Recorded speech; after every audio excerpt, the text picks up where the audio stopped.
Hi, I'm Veronica Webster, and I'm going to show you real fast how to combine three images, three different French courtesans, French characters from this author K. Nielsen, into one piece. So I'm going to go Control-C or Control-A to select all, Control-C to copy, and then select where I want it to be, and Control-V to paste. Now I have all three layers. I have to find my layers palette, so you can hit F12 or you can go to Window and drop down and select layers. Make sure you have all three of them there. I'm going to go make sure they're there. Now once they're going on, double check to make sure that you have all the ones in the correct order. You might want to play around with how that's going to go. Remember, as soon as you begin masking, you're going to cause the layer beneath the one you're masking to show through. You always work top down. Masks start on the top.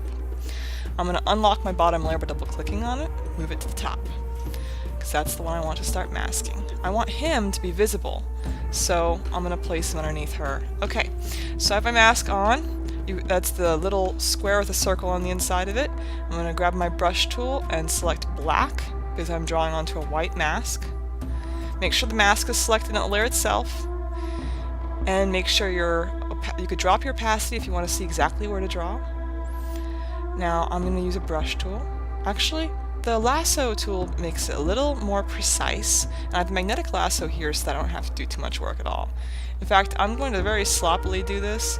I suggest that when you do it, you take a little more time, make your selections a little more precise than I'm doing. But a quick rough grab of the shape is a little faster. I'm going to double click to close my selection. Now I'm going to paint onto that black, because I'm using a white mask. So if I want it to show through, I need to paint black onto the white. If your mask is black, then you paint white onto the black. Either way, paint the opposite color onto your mask.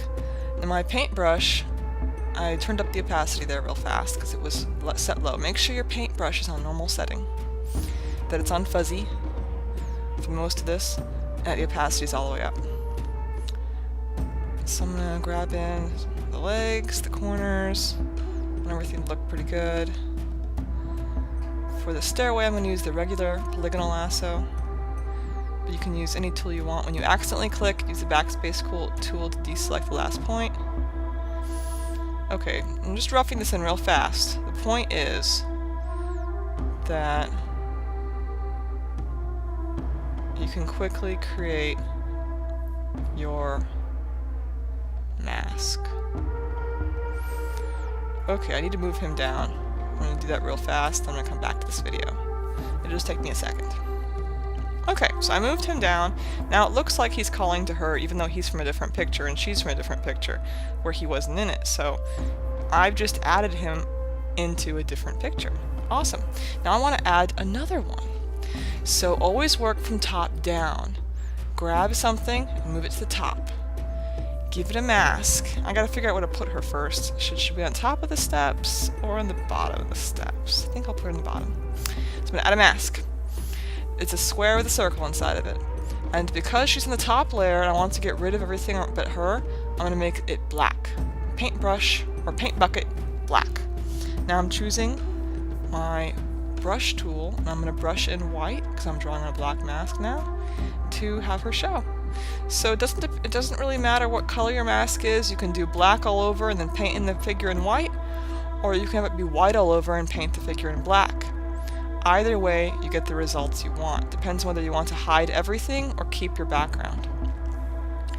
So here I'm gonna just chop her out, and just as you're working, don't forget to zoom in because you need to see every little detail that you're doing. Like I'm missing her nose a little bit here, but my foggy brush isn't working, so I turned the brush to a hard brush. And I'm still grabbing a little too much of that black around her forehead and a little bit too much pink around her nose and chin. So I'm going to go in there and switch my brush to the other color, to black now, in order to subtract away the selection that I grabbed too much of. And I can switch back and forth between white and black by hitting the X key, or by simply switching the color of my brush. So this is how you do it. 3 layers, 3 different images. Good job.